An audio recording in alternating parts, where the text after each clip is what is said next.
I always say we need to get off our butts, B-U-T apostrophe S, because a lot of people have excuses for doing things. And I do believe through our hard work, our efforts, our goodwill, our giving back mentality that the law of attraction comes into play because we want to be more like those types of people, right? And I can tell you're that type of person already on the short interview so far that, you're somebody that people would want to be around. And I think that that's an important factor. I want to ask you a couple interesting questions, slightly off topic. One is, what is life like where you live? And how do we, in the reverse, is there opportunities for Americans to work in your country as you're working here? Because again, I think this world has shrunk so much, and Completely. we put our own limitations on ourselves, right? I was talking to my business coach a couple of years ago about donating $100,000 to the orphanages in Mexico. He says, Jim, why would you limit yourself to $100,000? I said, I don't know. He goes, why not just be the largest donor to the orphanages in Baja, Mexico? Why don't just shoot for that? And I think that we have a tendency to limit ourselves where we also can play in that entrepreneurial world, or where we can Yeah. work, or where we can make money or make new friends or expand our businesses. So maybe we can touch on those two things. What's life like for you over where you live, as well as what opportunities might exist for entrepreneurs over here? Yeah. So Laugh in Israel are great. If you haven't, please visit. It's well, everybody here in the news that there are some missiles here and there being shot. Usually, I live in the center of the country in an area called Tel Aviv, which is, I don't know, the equivalent of New York but I live in a suburb of Tel Aviv. I would say like Hoboken Uh-huh. or Dumbo, right? It's not in Manhattan. Yeah. So it's very nice.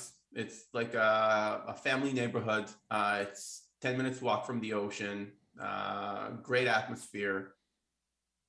Israeli people are considered maybe by others blunt and aggressive, but for us, we don't feel it.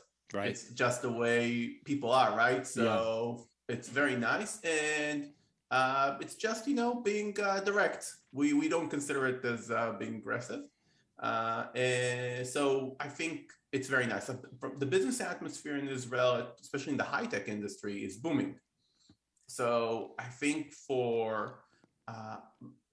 the thing is, Americans or America, the U.S. is huge in comparison to Israel. Israel has 9 million people. In the United States, close to 350 million. People in the US think in scale. They're thinking mass. People in Israel think small, smart, finding solutions. So usually it will be more people from the US coming to Israel, trying to find technologies and utilizing them in the American market. So from a market perspective, the US is better completely. But I think there are a lot of opportunities. Another opportunity is, I think, for corporations. Like there are great entrepreneurs in Israel. So for example, if you're an entrepreneur in the United States and you're looking for a great tech guy, you're looking for a great business guy for Europe, you're looking for even somebody to get on calls in the middle of the night and bang the phones, very hardworking, great people that are looking for partners. They very much appreciate the international bridge for those partnerships. So those are a few options. And I think also Israel is a little bit a gateway maybe for Europe, very much for if you want to sell into Europe, it's the same time zone. I think we're much more culturally oriented in many ways with Americans than a lot of Europeans, especially in working hard, working long, not too many vacations except the holidays. Too many holidays for Jews, and from that perspective, I think it worked very well. Yeah. Yeah, I appreciate that. Again, I just love the shrinking world we live in.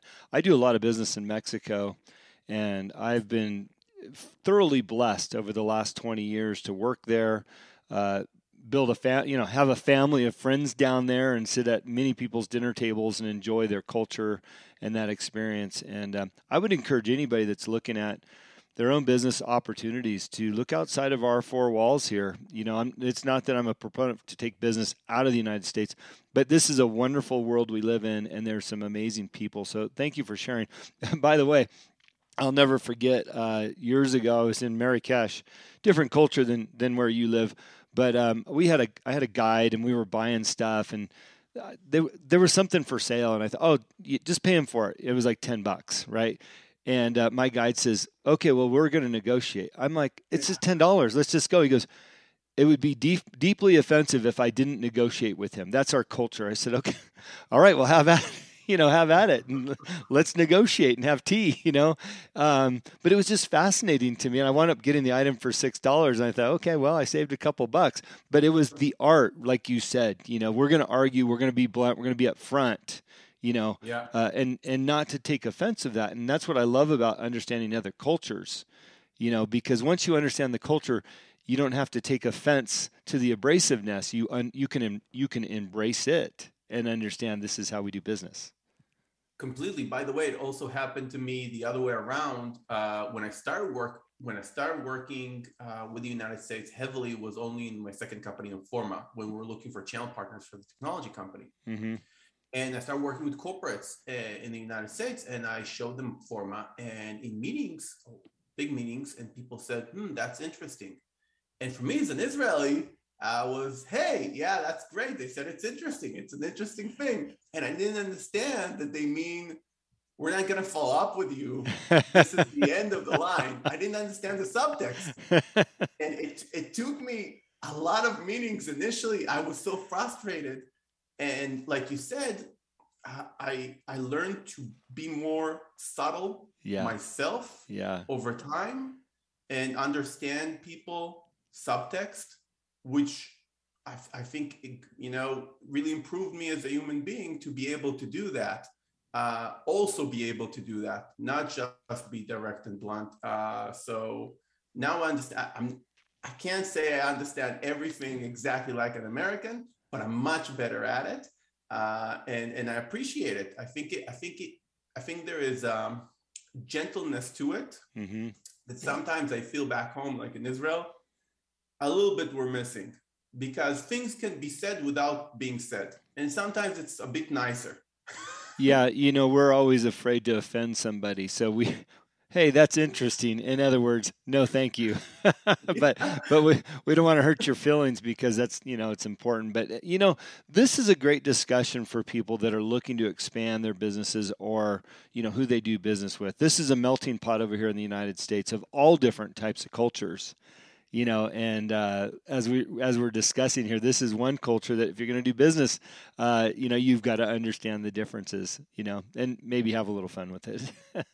Yeah, completely. So let's talk about Umbrella a little bit, because one of the things that really stuck out to me is that you're a business that helps businesses, if I read this right and understand right. So talk a little bit about Umbrella and what you guys do. So Umbrella basically helps people start or expand digital marketing agency. We started as a platform via which anyone can resell third-party marketing solutions. I'll just give you an example. Let's say you are an SEO agency. You get people on the first page of Google, but you don't know how to do Facebook advertising or sell chatbots or do websites or other things. But you do want to resell those things from great vendors. You want everything to be done for you, and you still want to make high margins, even though you're a small agency, you don't have a lot of buying power. Yeah. So that's what we did. And basically, we integrated a lot of great vendors into our platform. And you can go into the platform and pick any vendor that you want and resell that vendor, mark up the price, and basically make a lot of money selling different marketing services. So it was initially for agencies.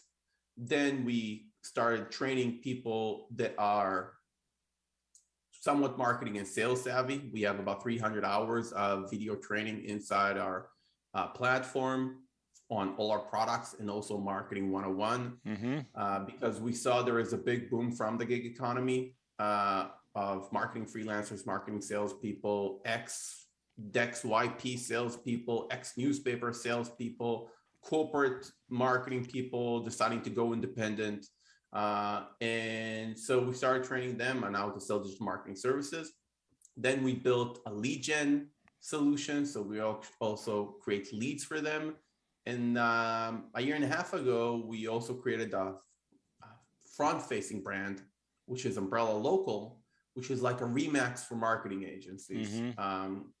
When you get started with marketing or in any business, and by the way, I'm sorry for that ring. I don't know if you can hear it. Oh, just barely. Don't worry about it. Okay. So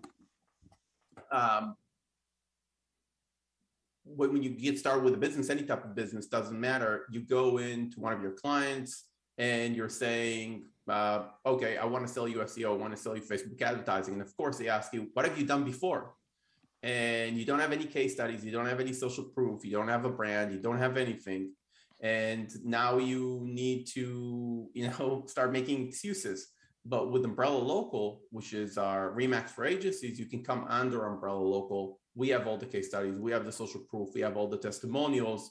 And now you can come as an Umbrella Local expert, show them we've done so many things, we have so many testimonials, so many Google reviews, so many followers, and sell them the best of class products, all done for you, and still make great margins. So it's really an easy quote unquote, right? You still have to work in any business to start or expand a marketing agency. We have 2,500 agencies today on the platform. And we're growing. The gig economy, I think, was the right decision. Yeah. A few years back. The right yes to the right opportunity. Yeah. Look, I'm gonna give you a commercial here because I understand exactly what you do, and thank you for clarifying for our audience.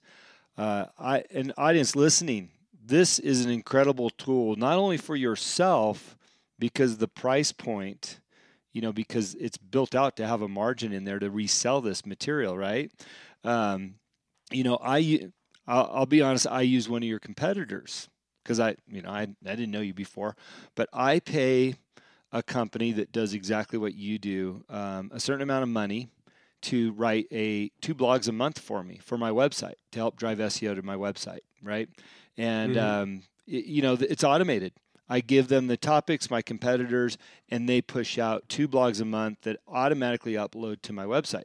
Now, for my listeners, this umbrella service is a great opportunity for you to not only build your own portfolio of marketing materials, but to resell them. And as a consulting coach, oftentimes I will resell these opportunities, just as you've suggested. So I'm thrilled to learn more about your company because when we get off this podcast, I'm going to dig a little bit deeper and do some comparative pricing and all those other things. But I'm just looking at your website. You guys offer so many more tools than what I've seen before. So this is exciting, and I hope that my listeners will take the time to go to your website because I've seen this tool work live. I've seen this tool work for me, but I've also made money utilizing these types of tools. And it's amazing how many people are unfamiliar with this tool itself and companies like yours. Yeah, thank you very much. We definitely work hard at it. I think we have the best vendors. Really, the power, once you have a lot of agencies, you can bulk buy in advance from different vendors, reduce the wholesale price, and deliver the low wholesale price to the member. Yeah. So even public companies, that some of our vendors are public companies, we get 65-70% lower cost from the retail price they have on their website. So you can take the same product, sell it for less than what the company is promoting on the website, and still make like 50% margins. Yeah.